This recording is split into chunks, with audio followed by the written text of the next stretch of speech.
Mahirap para sa atin ang palayain ang mga bagay at tao na alam nating nagbibigay ng saya sa atin. Mga tao o bagay na inaakala nating makakatulong para mabigyan tayo ng ngiti sa buhay. Ikaw kabarangay, kaya mo bang magpalaya ng isang tao o bagay na nakasanayan mo nang nagbibigay sa iyo ng saya? Papa Dudut. Ako nga pala si Jill, 36 years old at taga dito sa Pampanga. Isa na akong single mom mula pa last year. Iniwan ako ng aking live-in partner na si Richard. Mas matanda siya ng 5 years sa akin. Buong buhay ko ay nilapag ko na sa kanya at lahat ng desisyon ko ay lagi ko siyang kinukonsider. Kahit na alam ko namang na hindi siya ganon ka-attach sa akin. Mas minahal ko siya kesa sa sarili ko, Papa Dudut. At ang masakit pa doon ay ibinigay ko sa kanya ang lahat kaya nasaktan ako ng labis dahil hindi nasuklian ang pagmamahal na ibinigay ko sa kanya. Basta masaya siya, masaya na rin ako. Iyon ang naging mantra ko sa aming relasyon at sa buhay ko mismo, Papa Dudut. Lalo na noong nagkaroon kami ng anak. Hindi niya yon nagustuhan noong una dahil sinabi niyang hindi siya ready na maging isang ama. Nasaktan ako pero pinilit ko na lamang nakalimutan ang sinabi niya. Inisip ko na baka nga nabigla lang siya dahil akala niya ay safe kaming pareho. Pinagpills kasi niya ako dahil hindi pa talaga siya ready na magkaroon ng anak. Kaya lang ay gusto ko na talagang magkaroon kami ng pamilya. Kaya hindi ako nagpills ng halos 1 buwan. Hindi naman niya ito nalaman at sinubukan ko namang ipaliwanag na hindi naman 100% effective ang pag-inom ng pills. Naniwala naman siya. Naging masaya naman ang pagsasama namin noong nagkaroon kami ng anak. Nakita ko namang masaya siya at mahal niya ang anak namin. Kaya lang ay hindi ko masyadong ramdam na pumapantay sa akin ang pagmamahal niya. Doon ako nalungkot pero pinilit ko na lamang na itago. Nagstay naman kasi siya sa akin so inisip ko na lamang na mahal din niya ako. Mas mahal ko nga lang siya.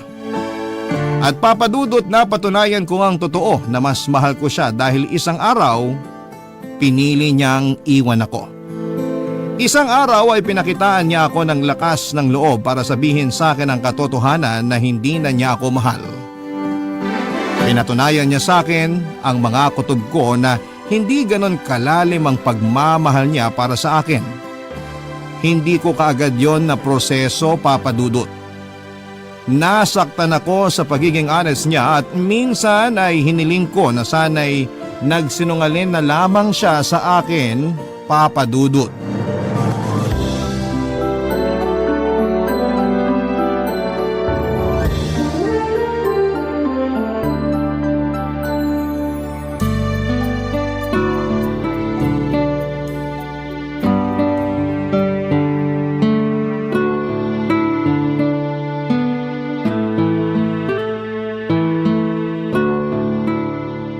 Tulog na ba ang anak natin? Oo, kakatulog lang. Kanina ka pa niya hinihintay. Sorry, may kinailangan lang kasi akong gawin. Hindi mo man lang sinagot yung tawag ko? Nakailang tawag kami ng anak mo kanina kasi gusto ko raw niyang makita at makausap man lang bago matulog. Sorry. Puro sorry na lang. Kailan ka ba babawi sa amin ng anak mo? Hindi naman ako nagkulang sa anak natin. Pero sa akin, May kailangan tayong pag-usapan. dapat nga siguro mag-usap na tayo. Marami na kasi akong napapansin sa'yo eh. Mabuti naman at willing ka makipag-usap sa akin ngayon. Jill, ayoko na. Anong ayaw mo na? Ayoko na. Ayaw mo na? Ayaw mo nang pinipilit kitang kumain ng gulay? Ayaw mo nang samahan ako magsimba tuwing Miyerkules? Ayaw mo nang samahan ako manood ng TV pagka uwi mo galing trabaho? Alin dyan ang ayaw mo at babaguhin ko? Wala nang kailangang baguhin. Ayoko na talaga. Klaruhin mo! Ayoko na sa relasyon natin.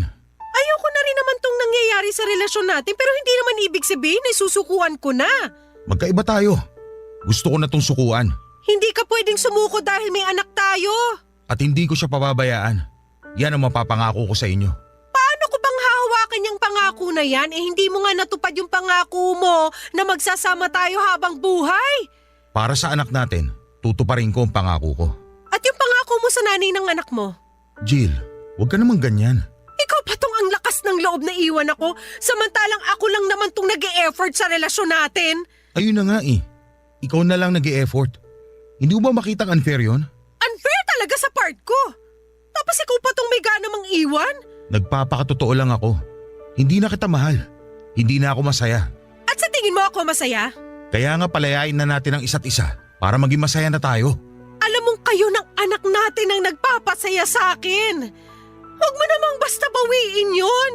Ang tagal na nating magkarelasyon ni hindi nga ako nag-demand sa'yo ng kasal kasi alam kong ayaw mo. Nakailang sumbat ka na sa kasal sa akin. Kasi ang tagal ko nang hinihingi pero hindi mo magawang ibigay. Kasi hindi ako ready. O talagang hindi lang ako yung gusto mo makasama habang buhay. Sa akin ka hindi ready, di ba? Hindi madaling aminin pero totoo. Hindi ikaw ang gusto ko makasama habang buhay. Ay, Richard! Ramdam ko naman yan una pa lang. Hindi lang ako nagsalita.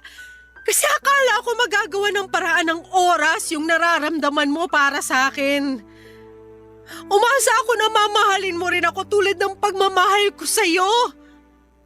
Ni minsan di mo sinubukang pumantay sa nararamdaman ko. Napakatamad mong magmahal. Yun na nga ang problema. Lagi mo hinihiling na pantayan kong pagmamahal mo sa akin. Isa hindi ko nga magawa. O ayaw mo lang gawin talaga. Siguro nga, oo. Tatanggapin mo na lang? Wala man lang pagbabago para sa anak mo? Hindi ako nagkulang sa anak natin. Kaya alam kong wala akong dapat gawing pagbabago. Ang makasarili mo! Hindi ba mas makasarili ka kasi ayaw mo akong palayain kahit alam mong ayoko na? Para to sa anak natin! Bakit ba mas ramdam kong ginagawa mo to para sa sarili mo? Hindi ako nakasagot dahil alam kong yon ang katotohanan. Totoo ang sinabi ni Richard na kaya ko siyang gustong magstay ay para sa akin at hindi para sa anak namin. May parte sa puso ko na ginagawa ko ang pagmamakaawa kay Richard para sa anak namin. Pero mas malaking parte noon ay ginagawa ko para sa sarili ko. Buong gabi ay nakiusap ako kay Richard na huwag na akong iwanan. Nilatag ko ang iba pang mga kadahilanan para magstay siya pero lahat ng yon ay tinabla niya. Desperada na ako para hindi siya umalis sa buhay ko, Papa Dudut. Nagwala ako, sinaktan ko siya ng pisikal at nagpaulit-ulit ang pagmamakaawa ko sa kanya. Alam kong napalala noon ang kagustuhan niyang umalis na. Pero hindi ko napigilan ang sarili kong ipakita ang totoong emosyon ko. Ang tagal kong tinago lahat ng sakit tapos sa huli ay iiwanan niya lamang ako. Natapakan ang emosyon ko at lumaban ang katawan ko. Hindi naman inilagan ni Richard ang mga pananakit ko sa kanya at sa mga masasakit na salita ko. Inubos ko talaga ang lahat ng nasa puso ko, baka sakaling makatulong sa pag-move on ko. Kung hindi lang nagising ang anak namin, hindi sana ako titigil sa pananakit kay Richard. Kinuha namang pagkakataon yon ni Richard para umalis na. Wala siyang kinuhang mga damit. Pagbalik ko sa sala, hindi ko na siya nadatnan doon at nanlumo ako. Hindi pa ako tapos magmakaawa at hindi pa ako tapos sabihin lahat ng sama ng loob ko sa kanya. Wala tuloy akong nagawa kundi ang umiyak na lamang mag-isa. Hindi nalaman ng anak namin ang nangyari at hindi ko rin alam kung paano noon ipapaliwanag sa anak namin na iniwan na kami ng ama niya. Naiwan ako mag-isa sa pangangalaga ng anak namin, Papa Dudut. Kahit tinupad naman ni Richard ang pangako niyang sustento sa aming mag-ina, ay hindi pa rin yon naging sapat at gusto ko pa rin ng buong pamilya, Papa Dudut. At pinangako ko sa sarili kong hindi ako titigil hanggat hindi ko napababalik sa buhay ko si Richard. Desidido akong bumawi siya sa kahit na anong paraan. Nakayanan kong tiisin ang kakarampot na pagmamahal niya dati Alam kong makakayanan ko pa rin yon sa mga susunod, Papa Dudut.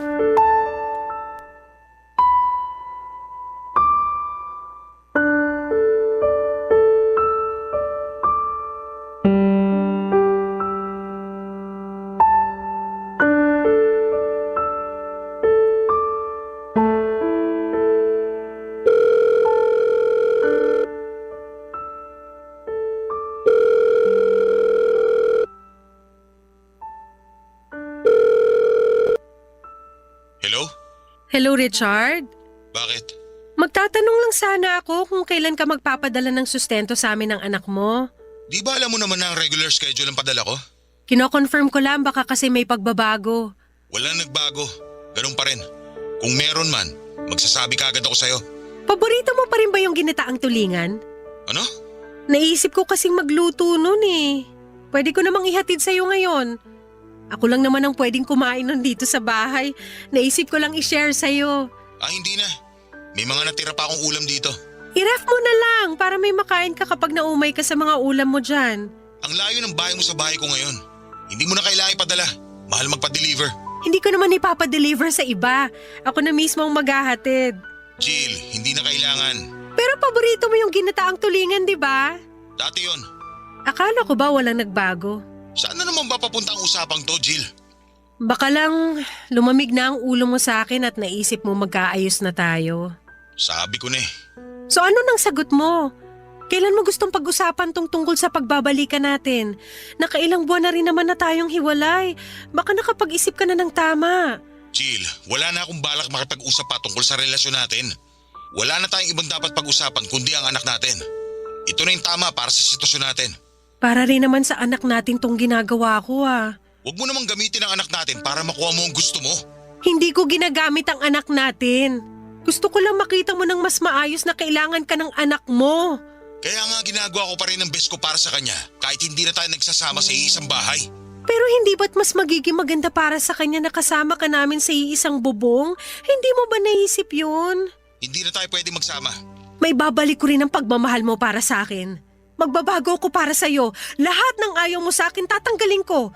Gumawa ka ng listahan. Alam ko na karami na ako sa'yo. Hindi na maibabalik ang pagmamahal ko sa'yo kasi may iba na ako. May iba ka na? Sorry kung hindi ko agad nasabi sa'yo. Pero nagsasama na kaming dalawa ng bago kong girlfriend. At mas pinili mo siya kaysa mabigyan ng masayang pamilya ang anak mo? Kaya pa rin nating mapasaya ang anak natin kahit hindi na tayo magkasama. Hindi mo kasi maintindihan. Ikaw ang hindi makaintindi. Ilang buwan na tayong hiwalay, pero hindi mo pa rin magawang tanggapin. Kasi para tayo sa isa't isa. Yan ang binuo mong idea sa ating dalawa. Pero Jill, hindi na tayo para sa isa't isa una pa lang. Alam mo yan.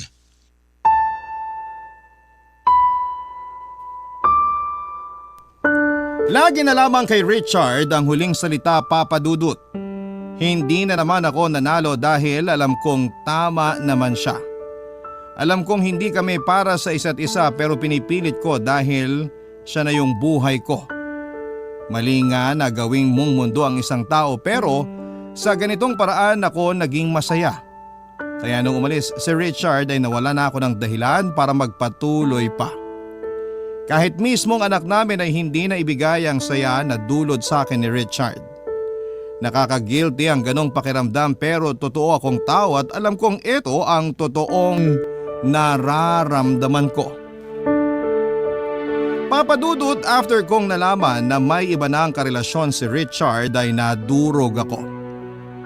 Hindi ko naalaga ang maayos ang anak ko at kinailangan ko muna siyang ipaalaga sa magulang ko para maproseso ko ang nangyari sa amin ni Richard. Nagkulong lamang ako sa bahay at iniyak ko ang lahat ng sama ng loob ko. Panay ang tingin ko noon sa pictures namin ni Richard dahil sobrang nami-miss ko na siya. Binalikan ko ang lahat ng conversation namin noong nagsisimula pa lamang ang relasyon namin. Alam kong sinasaktan ko lamang ang sarili ko sa ginagawa ko. Pero hindi ko mapigilang sariwain noon ang nakaraan namin. Naging masaya naman kami dati kahit na nakukulangan ako sa pagmamahal niya sa akin. Kung nakontento na lamang sana ako dati at hindi na lang laging nagrereklamo sa kanya, sa sama ng loob ko dahil hindi ko masyadong maramdaman ang pagmamahal niya. Sana'y hindi kami nagkahiwalay. Sana'y natuto akong tanggapin na lamang kung ano lang ang kaya ni Richard, kung yun lamang ang paraan para magstay siya sa buhay ko. Pinagod ko rin ang sarili ko sa kakaisip ng paraan para makuha ko siya pabalik sa buhay ko, Papa Dudut. Hanggang sa bigla ko naalala ang tiyahin kong nasa probinsya. Napangiti ako dahil nakaisip na ako ng magandang plano at kailangan ko ang tiyahin ko para may sakatuparan yon. Papa Dudut, alam ko na ang gagawin ko at sigurado na ako noon na makukuha ko pabalik si Richard. Dahil doon ay napatigil na ako sa pag-iyak. Dahil doon ay gumaan na ang pakiramdam ko dahil mababawi ko na kung sino ang para sa akin, Papa Dudut. Barangay Love Stories. Barangay Love Stories. Papa Dudut, hindi ko muna kinuha ang anak ko sa mga magulang ko dahil kinailangan kong umuwi ng probinsya para puntahan ang tiyaming ko na noon ay 60 years old na. Matandang dalaga at nakatira malayo sa mga kamag-anak namin. Naging close kami ni Tiyaming noong bata pa lamang ako. Pinsan siya ng nanay ko at siya ang pinaka-paborito kong kamag-anak sa lahat dahil kaya niya akong intindihin. Ako lang din ang nakakaunawa sa kanya dahil tingin ko sa kanya ay mabuting tao. Samantalang ang tingin sa kanya ng iba naming kamag-anak ay weirdo at may sapak sa utak. Hindi ko nakita yon sa kanya. Nakita kong matalino siya at mayaman ang espiritualidad niya. Kaya mas lalo akong napalapit sa kanya dahil gusto kong malaman ang mga bagay na hindi pa alam ng karamihan. Kaya lang ay kinailangan niyang umalis sa barangay namin dahil hinuhusgahan na siya ng mga kakilala namin base sa ginagawa niyang kabuhayan. May sabi-sabi kasi sa barangay namin na isang mangkukulam ang tiyaming ko. Kahit mga kamag-anak ko mismo ay pinapaniwalaan yon. Bata pa lamang ako noon pero alam kong may katotohanan ng sinasabi nila. Tuwing may nakakaaway si Tiyaming sa lugar namin ay inaasahan ng lahat na may mangyayaring hindi maganda sa tao na yon at walang naging palya yon, Papa Dudut. Sa kwarto ni Tiyaming minsan na akong nakapasok. Wala ni isa sa mga kamag-anak ko ang nagtangkang pumasok doon maliban sa akin. Hindi ko na inulit dahil natakot ako sa mga nakasabit sa kanyang dingding lalo na ang itim na kandila at iba't ibang larawan ng mga taong kakilala at hindi ko kakilala. Hindi ko naman yon pinaalam sa kanya o sa kahit na sino dahil gusto kong protektahan ang tiyahin ko dahil naging maayos naman siya sa akin. Kaya ang laking lungkot ko noong napilitan siyang lumayo para hindi na rin madamay kaming pamilya niya. Tumira siya sa isang liblib na lugar kung saan ay hindi ganoong kadaling makapunta pero nagawa ko. Dahil gusto ko nang magkabalikan kami ni Richard at alam kong si Tiyaming lang ang tunay na makakatulong sa akin. Siya ang magiging tulay ko para magawa ko yon. Ang tagal na rin noong huli ko siyang nakita at nanibago siya sa akin nang muli kaming magkita, Papa Dudut.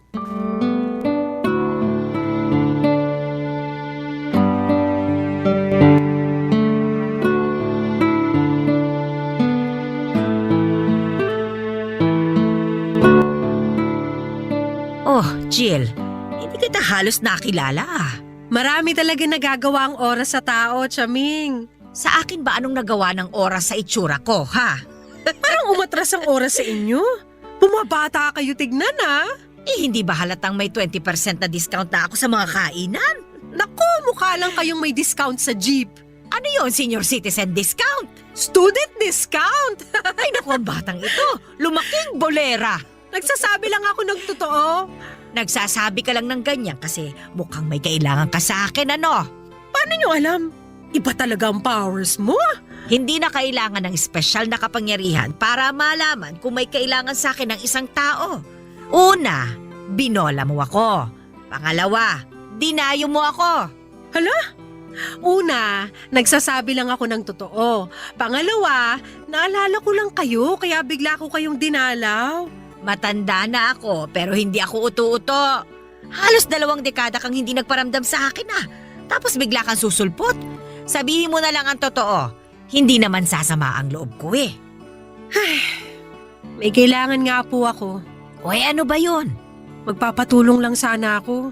Kung uutang ka, wala akong may bibigay sa'yo ha? Hindi pa nga ako binabayaran ng mga nagpagamot sa akin eh. Hindi po ako uutang pero may gusto rin akong ipagawa sa inyo. Handa akong magbayad. Ano ba yun? May nangkulam ba sa'yo? May nagkagustong kapre o tikbalang? Nausog ka ba na matandang dalaga? Gusto ko lang bawiin ang asawa ko. Sino nang gayuma sa asawa mo? Wala po.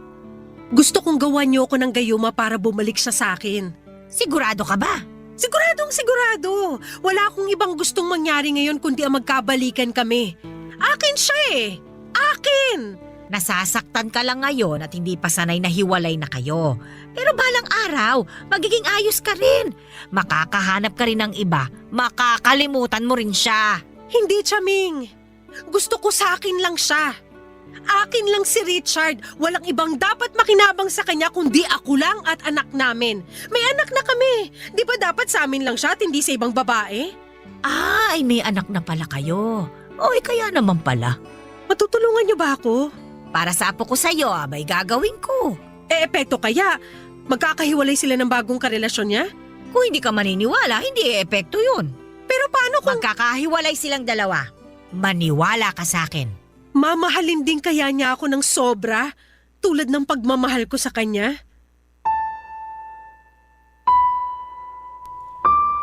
Hindi nakapagsalita si Chaming sa huling tanong ko, Papa Dudut. Kahit siya ay hindi naging sigurado sa pwedeng mangyari. Nasabi niya sa akin na kaya niyang paghiwalayin sina Richard at ang bagong karelasyon nito pero hindi niya may pangakong magiging kapantay ng pagmamahal ko ang pagmamahal ni Richard sa akin. Tinanggap ko na lamang yon kasi ang habol ko lang din naman ay ang magkabalikan kami. Ayoko talagang mabuhay ng mag-isa nang hindi kasama si Richard kaya ko yun nagawa, Papa Dudut. Hinanda lahat ni Chaming ang kailangan niya sa orasyon na gagawin niya.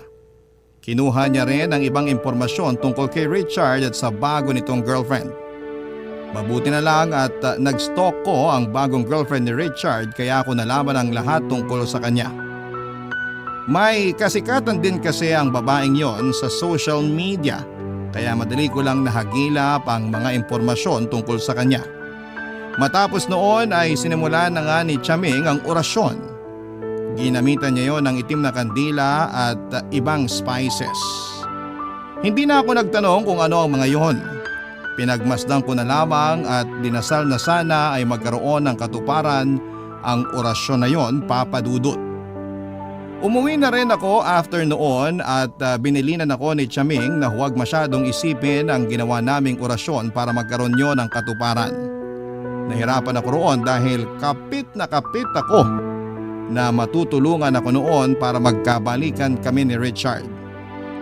Pagkarating ko ng bahay ay tinawagan ko na ang mga magulang ko para kunin ang anak ko. Hinatid naman nila sa bahay at napansin nilang ganado akong muli. Hindi na ako nagkwento dahil malamang ay kukontrahin nila ang ginawa kong paglapit kay Chaming, lalo na ang nanay ko na sagrado katoliko. Makalipas nga ang ilang araw ay kinumusta ko si Richard, Papa Dudut. Nagbabaka sakali akong may nangyari na dahil napansin kong nagpo-post na siya ng malungkot sa kanyang Facebook. Lihim akong nasiyahan dahil pakiramdam ko ay yun ang katuparan ng hiling ko. Ilang beses ko siyang tinawagan pero hindi niya sinagot. Hanggang sa pinuntahan ko na lamang siya sa bahay niya. Iniwan ko munang muli ang anak namin sa magulang ko dahil may naisip akong plano, Papa Dudut.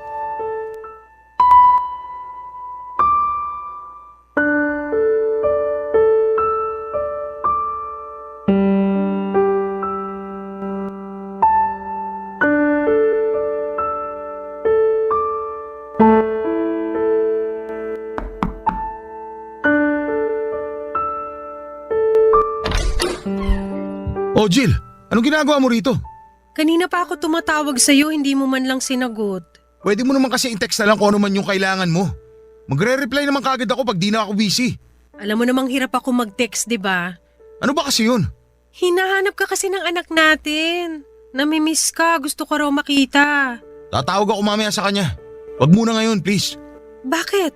Ano ba nangyayari sa'yo? Wala. Napansin ko pa na yung post mo ng malulungkot sa Facebook Wala yun. May problema kayo ng girlfriend mo? Hindi ko alam. May problema nga kayo. Okay lang ba kung umalis ka na muna? Kailangan ko lang mapag-isa. Dapat nga may kasama ka ngayon para mabigyan ka ng tamang advice. Lalabas naman kami ni Arthur mamaya para mag-inuman. Ayos na ako ron. Iba pa rin kapag may kausap ka ngayon lalo't babae ako. Alam ko ang takbo ng utak ng mga babae. Bakit? Hindi ka ba busy? Andito ba ako ngayon kung busy ako? Yung anak natin, nasan? Nasa magulang ko. Pinabantayan ko muna kasi medyo nag-aalala rin ako sa'yo Liga, pasok ka. Salamat. Upo na rin ako Pili ka lang ng gusto mong maupuan dyan.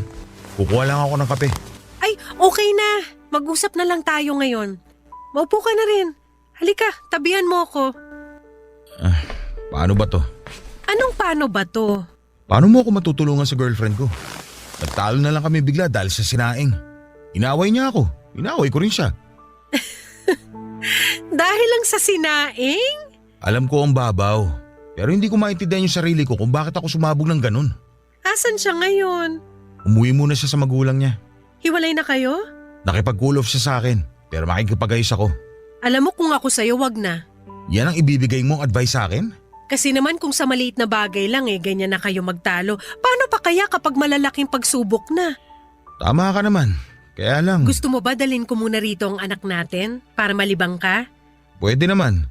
Kaya lang, lalabas kami ni Arthur mamaya Pwede namang dito lang din ako para pag umalis ka, may magbabantay sa anak natin. Tapos uuwi na lang kami kinabukasan. Ayos lang ba? Parang hindi magandang idea yan. Ay nako, naka-move on na ako sa'yo, no? Walang halong mali siya tong pagstay ko rito kung yan ang iniisip mo. Gusto ko lang makatulong. Tsaka pag malungkot ka, maapektuhan yung pakikitungo mo sa anak natin. Bilang nanay, ayoko namang mangyari yun. So ginagawa mo lang to para sa anak natin? Oo naman. Sabi ko nga sa'yo, naka-move on na ako sa'yo.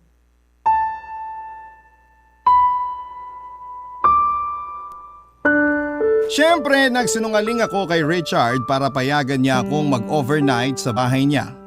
Kailangan ko rin kasing makibalita at natuwa talaga ako sa nangyari. Kinuha ko ang anak namin at saka dinala sa bahay ni Richard.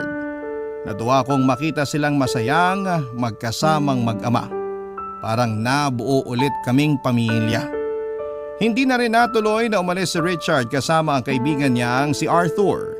Nag-decide na lamang siya na manood kaming pamilya ng pelikula sa bagong TV niya. Hindi ko may paliwanag ang sayang nararamdaman ko ng mga oras na yon at naging magaan din ang pakikitungo sa akin ni Richard. Kaya naman alam kong nag-work talaga ang orasyon na pinagawa ko kay Chaming. Hindi rin niya hinawakan ang cellphone niya buong magdamag na kasama niya kami. Kaya alam kong hindi sila nagkausap na dalawa ng girlfriend niya. Papadudod sa pagdaan ng mga araw, nakibalita pa rin ako kay Richard, hindi pa rin daw sila nagkakaayos ng girlfriend niya. Ramdam kong balisa si Richard at ayon kay Chaming, parte raw yon ng ginawa niyang orasyon. Hindi rin nag-attempt na lumapit si Richard sa girlfriend niya at hindi raw niya maintindihan kung bakit. Dati naman daw ay si Richard ang nagpapakumbaba sa tuwing may maliit silang away. Pero noong pagkakataong yon ay nagbago na ang lahat. Hindi na raw naramdaman ni Richard na kailangan niyang lumapit sa girlfriend niya. Naramdaman daw niya na nababalisa siya sa tuwing naiisip na kausapin ang babaeng yon. Isa na namang senyales na epektibo ang ginawa ni Chaming. Kaya naman nagpapasalamat akong muli sa tiyahin ko. Ang kailangan ko na lang hintayin ay ang pagbabalik ni Richard sa aming mag-ina. Hindi ko paramdam na nagbalik na ang pagmamahal niya sa akin pero sabi nga ni Chaming, kailangan ko lang magtiwala sa hiwaga ng gayuma. Barangay Love Stories. Barangay Love Stories. Masaya ako na nadagdagan na rin ang atensyon ni Richard hindi lang sa anak ko kundi maging sa akin din. Kinilig ako sa tuwing kinukumusta ko ni Richard, Papa Dudut. Lagi na rin niyang hinihiram ang anak namin at dumadami na ang oras niya sa aming mag-ina. Kaya naman nagpapasalamat talaga ako na lumapit ako kay Chaming. Wala pa rin akong nabalitaan kung nagkakausap pa rin ba sina Richard at ang girlfriend niya. Kailangan ko na lang silang mapaghiwalay ng totoo para matapos na ang kalbaryo ko at makapasok na akong muli sa eksena. Alam ko namang alanganin pa rin si Richard sa gagawin noon sa relasyon nila. Ramdam ko pa rin naman noon na may pagmamahal pa rin siya sa babaeng yon. Ang maganda lang sa nangyayari noon di gumagawa ng paraan si Richard para magkaayos sila ng girlfriend niya. Pasensya na ha kung hindi ko magawang banggitin ang pangalan ng girlfriend ni Richard dahil kapag naririnig ko yon ay nababalisa din ako. Sinabi ni Chaming na normal lang daw yon sa mga nagpagawa ng orasyon. Papa Dudut, inakala kong magtutuloy-tuloy na ang magandang balita na hindi na nga magkakaayos sina Richard at ang girlfriend niya. Hanggang isang araw ay napansin ko na lamang na parang biglang nagbago si Richard. Hindi na siya dumadalaw noon sa bahay namin at bihira na rin kung hiramin niya ang anak namin kahit na day off niya. Kinutuba na ako lalo na at bihira na rin niyang sagutin ang mga tawag ko. Alam kong may mali na. Tinanong ko si Richard kung nagkaayos na ba sila ng girlfriend niya at sinabi niyang oo. Nagkabalika na raw sila. Nadurog muli ang puso ko, Papa Dudut. Iniwan kong muli ang anak ko sa mga magulang ko at saka pinuntahan si Chaming para itanong kung bakit nagkabalikan pa rin silang dalawa, gayong malakas naman ang ginawang orasyon ni Chaming. Nung nakarating na ako sa bahay niya, saktong kakalis lang ng dalawang customer niya, Papa Dudut.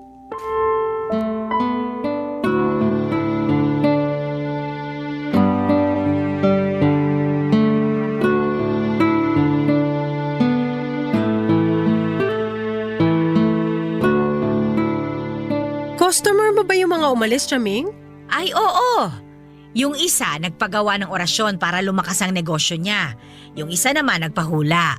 Nanguhula ka na rin pala? Ay hindi pa ganun kapulido. Kaya nga ang hingi ko lang, madalas donasyon lang. Papahula pa naman sana ako.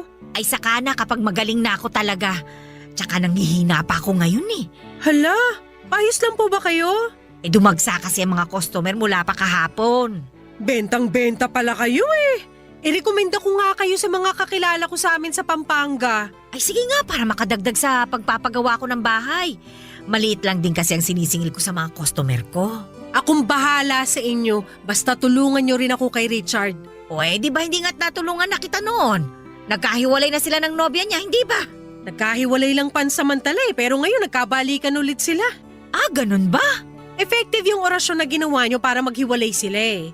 Pero bakit nagkabalikan ulit? Hindi ba dapat hindi na? Dahil kumukupas din ang gayuma o kahit anong klase ng orasyon. Bakit di nyo sinabi sa akin? Ay hindi ba? Hindi ko ba nabanggit? Ang importante ngayon alam mo na. Paano to, Chaming? Kailangan ko magkahiwalay ulit sila. Tulungan nyo naman ako. Tinulungan na kita nung minsan. Nanghihina ako ngayon. Baka isara ko muna itong bahay ko para sa mga ganyan. Ako na magpapagawa ng bahay nyo. Paghiwalayin nyo lang sina Richard at yung girlfriend niya. Sigurado ka ba? Opo, basta maibabalik nyo sa akin si Richard. Akin siya eh, akin! Hindi mo naman kailangan ipagawa itong bahay. Pero ayos naman sa akin kung magbabayad ka bilang kailangan ko rin makabawi sa mga espiritong gabay ko na tumutulong sa akin sa proseso. Kahit magkano pa yan? Sige, gagawin ko sa Biyernes. Lalo't bilog ang buwan nun. Malakas ang epekto kapag sa araw na yung ginawa ang orasyon. Chaming, tuloy-tuloy lang ha. Tatawagan ko kayo kapag kumukupas na yung orasyon para magawa nyo ng paraan. Siya sige. Lulutuin ko lagi ang kandila. Masiguro lang na magkahiwalay sila ulit. Salamat, Chaming. Pero tandaan mo, Jill, ha? Lahat ng ginagawa kong ito ay may kapalit. Babayaran ko naman po kayo eh. Kapalit sa'yo. May balik ito sa'yo. Naiintindihan mo ba? Hindi ko sinagot ang tanong ni Chaming, Papa Dudut. Doon ko lang na-realize na may kapalit nga naman ang paglapit sa mga ganong ritual. Pero sabog ako mula sa pagmamahal ko kay Richard kaya sinabi kong ayos lang. Napansin kong nadismaya si Chaming sa sinagot ko. Kaya lang ay hindi na rin siya nagsalita pa. Nagpaalam na rin ako dahil kailangan ko nang sunduin ang anak ko at habang nasa bus ako ay nakaramdam ako ng takot sa posibleng maging balik sa akin ng pinagawa ko. Kaya lang papadudot mas nangibabaw talaga ang kagustuhan kong makuha pabalik si Richard. Natikman kong muli ang atensyon niya mula nung nagkahiwalay sila pansamantala ng girlfriend niya. Kaya lang mabilis din yung nawala dahil kumupas na pala ang orasyon na pinagawa ko. Sumapit nga ang araw ng Biyernes, kabilugan ng buwan. Saktong 3:00 daw ng madaling araw nang simulan ni Chaming ang ritual. Excited na naman ako sa magiging pagbabago ng trato ni Richard sa aming mag-ina. Kaya lang ay hindi agad umepekto tulad ng dati. Ilang beses kong kinulit si Chaming pero sinabi niyang habaan ko ang pasensya dahil di e-epekto kapag nagmamadali ako o masyado akong atat. Sinubukan kong magpasensya at makalipas lang ang 2 linggo ay nagkahiwalay muli sina Richard at ang kanyang girlfriend.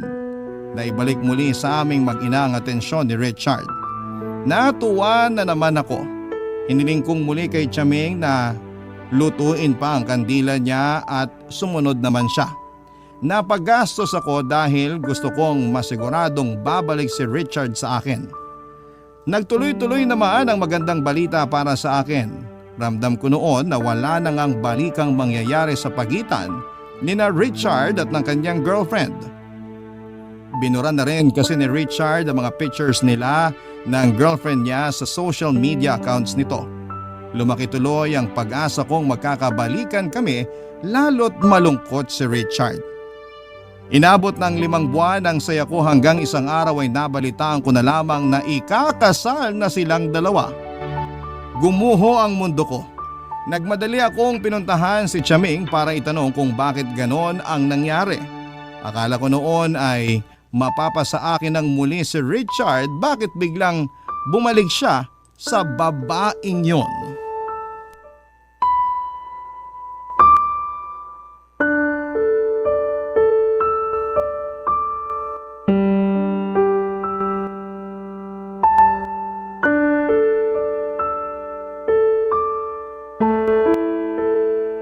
Chaming! Ikakasal na si Richard at ang girlfriend niya! Ay, ganun talaga. Paano ganun talaga? Kung hindi ukol, abay hindi bubukol. Pero di ba ginamita mo naman ng malalakas na orasyon? Ano nangyari? Ginamitan ko nga. Nakita mo naman ang epekto ng mga nakaraang buwan, hindi ba? Oo! Nagkagulo sila, nag-away, nagkahiwalay. Oh, edi ibig sabihin, umepekto nga. Pero bakit ngayon hindi na? Ba't nagkabalikan sila? Gusto mo ba magsindi ulit ako ng kandila? Niloloko na ata ako ng mga kandila mo eh. Paano bang niloko ka? Nakita mo nga nagkahiwalay sila, hindi ba? Pero nagkabalikan din sila. Hindi ganito ang plano. Dapat forever sila magkakahiwalay. Ganun nga talaga. Yan na lang ba isasagot nyo sa akin ngayon? Malamang. Matapos lahat ng binayad ko sa inyo?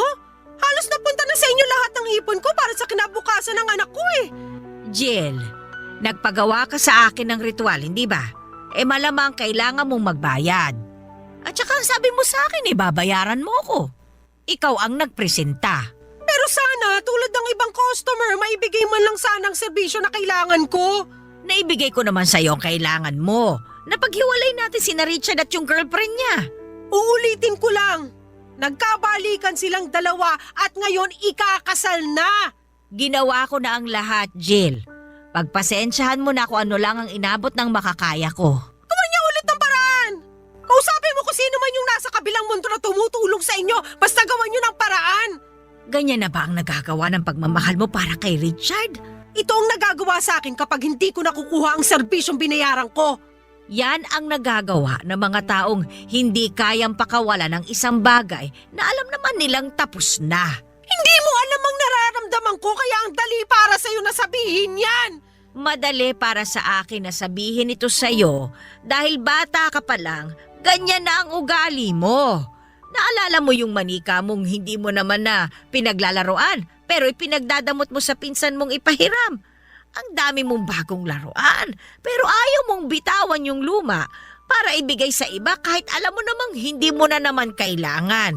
Ganyan ka talaga, Jill. Kinukulong mo sa mga palad mo yung mga tao o bagay na dapat matagal mo nang pinakawalan. Matagal na tayong hindi nagkasama kaya wala kang alam sa mga pagbabago ko ngayon. Nagbago ka ba talaga? O tulad ka pa rin ng batang Jill na sakim at puro sarili lang ang iniisip? Kung hindi ka na makasarili, asa ng anak mo ngayon?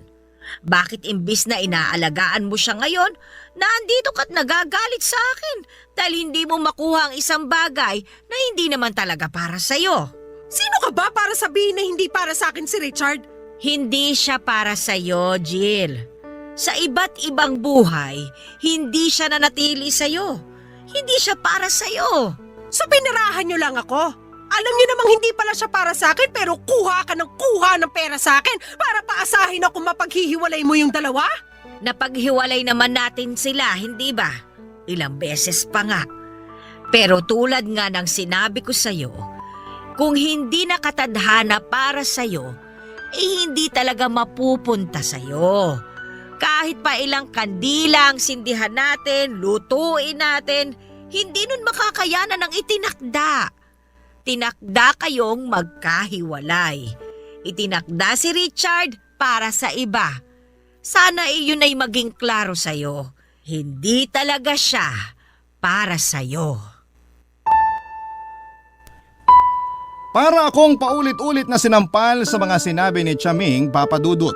Hindi ko matanggap na may katotohanan lahat ng sinabi niya. Ilang beses nang pinatunayan sa akin ng tadhana na hindi kami ang itinakda para sa isa't isa, pero patuloy ko yung nilabanan. Totoo ang sinabi ni Chaming. Hindi ko magagawang pakawalan yung mga bagay na alam kong tapos na. Hindi ako natuto. Hindi ako pumayag na basta-basta na lamang mawala lahat ng bagay na gusto kong hawak ko lamang. Gaya na lamang ni Richard, Papa Dudut. Iniyak ko lang ang nararamdaman kong pait at sinubukan kong tanggapin pero hindi ko kaya. Nilabas ni Chaming ang barahan niya at saka walang pasabing binasahan ako ng kapalaran. Doon niya ipinakitang hindi talaga kami ni Richard ang nakatakda. Nakita na raw yon ni Chaming. Sina Richard at ang kanyang girlfriend ang nakatakdang magsama habang buhay. Parang dinaganan ang dibdib ko sa mga sinabi ni Chaming, Papa Dudut. Hindi madaling tanggapin ang katotohanan. Pero nung hinawakan niya ang kamay ko at sinabing merong bagong darating at yun na nga ang para sa akin. Ramdam ko ang sincerity sa mga mata ni Chaming at sinabi niyang paparating na ang para sa akin. Kung magagawa ko lang bitawan ang hindi na para sa akin. Papa Dudut, hindi na ako umulit pa na magpagawa ng orasyon kay Chaming. Tinanggap ko na lamang ang katotohanan hindi para sa akin, kundi para sa anak ko. Minessage ko si Richard at sinabi kong kailangan ko munang malayo sa kanya para makapag-move on. Inamin kong may pagmamahal pa rin ako sa kanya at hindi madali na malamang ikakasal na siya sa iba. Kailangan ko lang ayusin ang sarili ko at intindihin ang anak ko. Naintindihan naman niya at humingi siya ng tawad sa lahat ng mga naging pagkukulang niya. Inayos namin ang para sa schedule ng anak namin at sinabi ko sa kanya na sa magulang ko na lang lumapit kung may kailangan siya sa anak namin. Hindi ko muna siya kayang makita o makausap man lang dahil baka kung ano pa ang magawa ko. Ikakasal na sila ngayong taon, Papa Dudut, at hindi pa rin ako makamove on sa kanya. Pero kinaya ko na ngayon. Bit-bit ko na lamang ang pag-asa na balang araw ay may darating din na para sa akin, na kapag hindi ko pa binitawan si Richard, itatago siya ng dakilang lumikha sa akin. Kaya ako bumitaw dahil alam kong may darating at yon ang mananatili para sa akin. Hanggang dito na lamang po ang aking liham, Papa Dudut. maraming salamat po sa pangunawa at pagbabahagi ng aking kwento sa inyong mga masusugid na tagapakinig sa Barangay LS 97.1 Forever. Muli, maraming salamat po. Ang inyong forever at kapusong kabarangay, Jill. Nagustuhan ng iyong napakinggan? Ituloy yan via live stream sa www.gmanetwork.com/radio. Barangay LS 97.1 Forever!